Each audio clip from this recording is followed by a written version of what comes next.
Neither shall thy name anymore be called Abram, which means high king, if I remember correctly. But thy name shall be Abraham, for a father of many nations have I made thee. Oh yes, Abram, high father, look at that. Abraham means father of a multitude. And I will make thee exceedingly fruitful. And I will make nations of thee. Productive, right? Productive. And that seems to be something that's good to be. I mean, like one of the things that I've thought about deeply,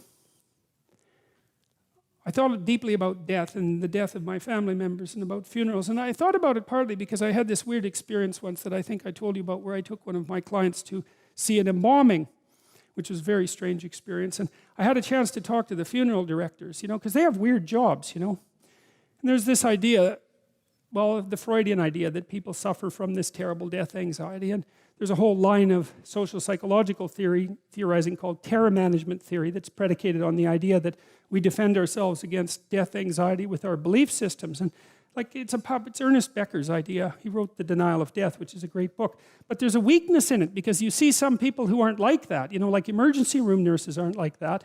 And palliative care nurses aren't like that. My sister-in-law is a palliative care nurse. That's a hard job, right? Because you go in there, you're caring for people, and they're in pain, and they're on their last legs, you're trying to make them comfortable, and you have a relationship with them because how the hell are you going to make them comfortable if you don't? And then they go and die on you, and that just happens. That's what happens every day, right? And what's weird is that people can be palliative care nurses. It's like, how do you figure that out? Because people can actually thrive in the face of death, strangely enough. And like these funeral parlor directors, they were interesting to talk to because that's all they do, right? They just deal with death and grief all the time. And it was very interesting talking to them because I talked to two of them. They found their job extremely meaningful. And I asked them, well, what does that do to your life? You're saturated with death and suffering. And this is the same answer that I got from the palliative care nurses, that it doesn't undermine your life, it enriches it. Now, who would guess that, right? I mean, what the hell? That just doesn't make any sense at all. But what it does is speak to human possibility, because God only knows how tough you are. If you read history and you read about what people have done, you think, wow, we're pretty tough. People are... I read there was a shipwreck in the Antarctica 100 years ago or so, and I read the story. It was not a biography, if I remember correctly, of the captain. I might be wrong about that, but I've got the basic story right. Well, they had a shipwreck in the Antarctica. And then they were there for a whole year in the Antarctica, and none of them died. Not one. He didn't lose a single man.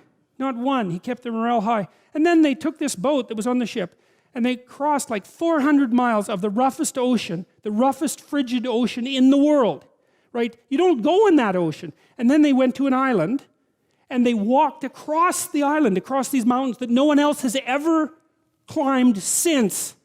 And they went to the city on the other side of the island, and they got a boat, and they went and rescued their compatriots, and everyone survived.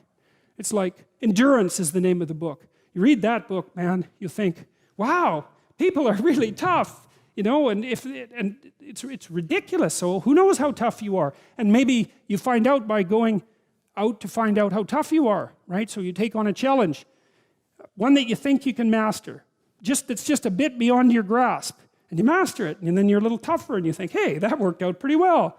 And so then you're more of a monster. And then you go out and you find another challenge that's even bigger, and you think, well, maybe I can do that too. And then all of a sudden you can, and you get a little bit bigger, and God only knows what the limit is of you. And you find out by pushing yourself against the world, and of course that's what Abraham is doing. And so